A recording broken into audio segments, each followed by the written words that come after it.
കുടിക്കാൻ ശുദ്ധജലം വേണം. കുളിക്കാനും ശൗചത്തിനും പാചകത്തിനും ശുദ്ധജലം തന്നെ വേണം. ഭൂമിയിൽ ലഭ്യമായ 97% വെള്ളവും കടൽ വെള്ളമാണ്. ശുദ്ധജലത്തിന്റെ മഹത്വത്തെ വിളംബരം ചെയ്യുന്ന ഒരു ഹദീസ് ഇമാം മുസ്ലിം റളിയല്ലാഹു അൻഹു ഉദ്ധരിക്കുന്നുണ്ട്.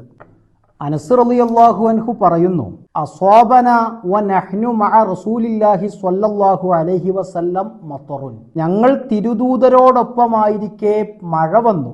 ഫഹസറ റസൂലുള്ളാഹി സ്വല്ലല്ലാഹു അലൈഹി വസല്ലം സൗബഹു ഹത്താ അസ്വാബഹു മിനൽ മത്തർ. മഴ വന്നപ്പോൾ സ്വശരീരത്തിൽ മഴ തട്ടും വിധം നബി സ്വല്ലല്ലാഹു അലൈഹി വസല്ലമ തങ്ങൾ സ്വശരീരത്തിൽ നിന്ന് വസ്ത്രം നീക്കി.